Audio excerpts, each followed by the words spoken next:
Joining us now, Mr. Harlan Ellison, who is no stranger to this audience. Mr. Ellison was on our all-night program. We did a show on science fiction writing with Harlan and Gene Roddenberry and others, including Ray Bradbury, out in Los Angeles a little over a year ago.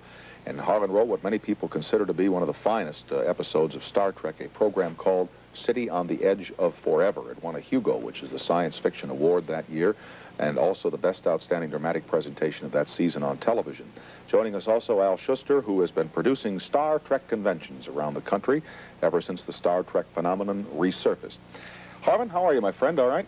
Have we told any lies out here about the show or the effort that went into it? Well, I'm getting... You're always the keeper of truth? Yeah, well, I know all these fellows, and they're truthful people, but I'm afraid I was developing diabetes from all the sweetness and light. That's all.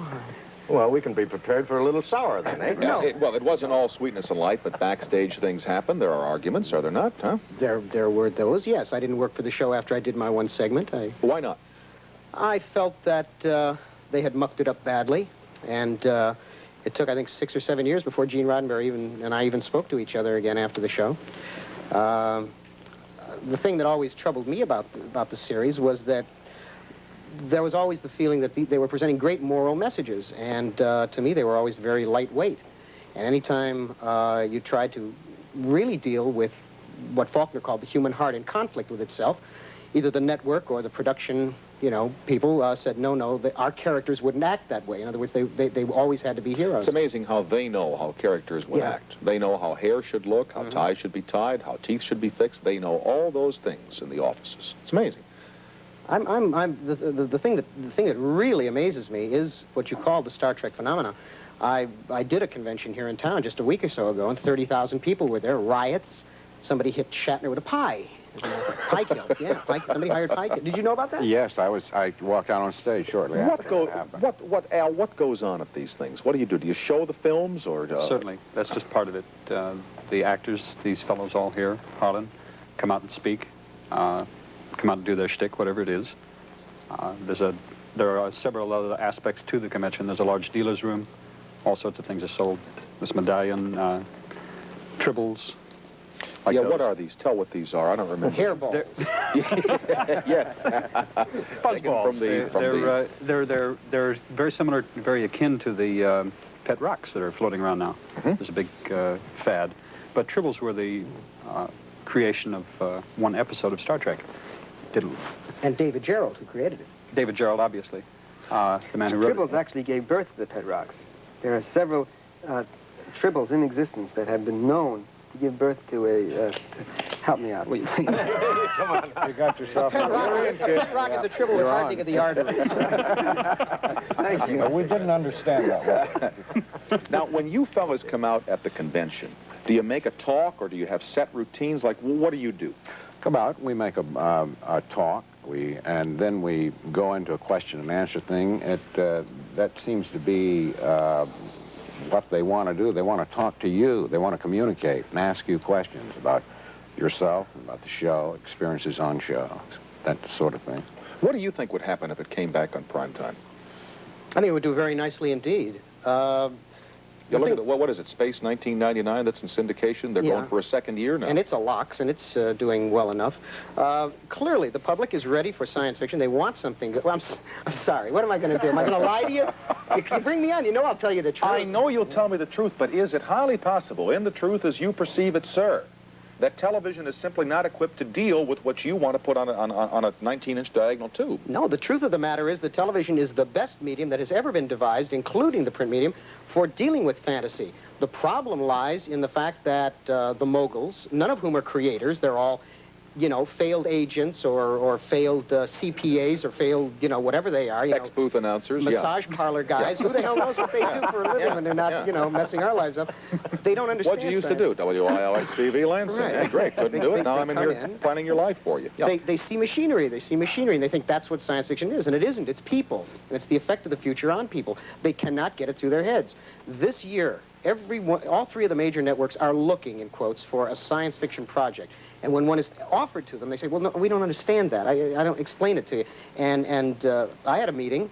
If you have to do that, you're lost. Oh, yeah, the instant Right? you explain it, yeah, right. It's Right off like the telling bat. them the plot of Moby Dick. Well, it's a nut chasing a big fish, right? listen, I'm about to talk myself out of a job. The movie, the Star Trek movie, right? There have been 967 writers called in on this project. Last word, there was no script. They got a director, they got a start date, no script. I think they're going to stand there and whistle. Who knows? Roddenberry called me in. He says, you know, he was really desperate to call me in. And he said, let's try. Like you said, you're about to blow a job, huh? Right? Oh, look, no, Gene knows what I'm going to say. Gene's cool. We came in and we thought up an idea. Paramount keeps saying to them, no matter what plot they offer them, it's not big enough. It's not big enough, right? That's what he was saying. Right, It's gotta because be in one big. of them we destroyed the universe. We thought that was big enough. No, it wasn't big enough. So, It's like on the news, world ends, details at 10. You know? how about if we go into space and find Jim Audrey and find out he's God, right? So, anyhow, I have a meeting with a guy from Paramount, the guy who's the liaison. He's the interface between the great powers on the You far know why end. I held you till after 1:30? You know, a few people go to bed, like Jim Aubrey might be gone now. You know, I don't want you to lose it all when you're on here. Listen, I must have a suicide complex. I wouldn't be in Hollywood to begin with. We come in for we get a story. It's a super duper story. Gene and I work it out, and it's all solid. So in comes this tum-tum from the head office, and he's gonna listen to it. We explain the whole thing to him. It's complex, but it's fascinating. It goes back to the dawn of time and a parallel species that grew up with humankind and so on and the whole thing. When you get all done, he sits there and goes, He says, well, you know, I was reading Von Daniken, and, you know, the Mayan calendar is the same as our calendar. Why don't you put in some Mayans? We said, Mayans? He says, yeah, why don't you put in the Mayans? That's terrific. And Gene and I kind of look at each other like, we tried to explain to him there were no Mayans at the dawn of time. He didn't understand that.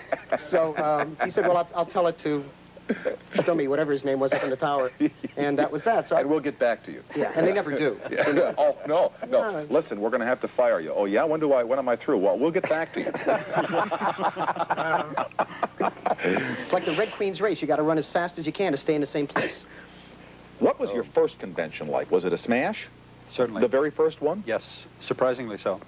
We anticipated probably 400 or 500 people would show up. Almost 3,000 showed up. Statler Hilton Hotel in 71. I'm sorry, 72, January 9th. And how many of these do you run a year? Well, in the past I was only running one, but in the last few months I've put on 3 conventions. One in August in Philadelphia, one over January 1st weekend in Washington, D.C., where incidentally I had a transporter mechanism brought in. It's the first time it's ever been shown at a Star Trek convention. It worked very similar to the transporter effect shown on television.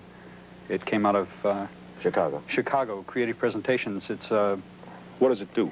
it makes people appear. It's magic. Yeah, and we materialize. Right. You mean Lights They and mirrors. materialize on stage. Oh, I see. I see. Literally materialize on I stage. mean, people don't disintegrate and go across the room and... Well, it looks like it. It looks suspiciously like it.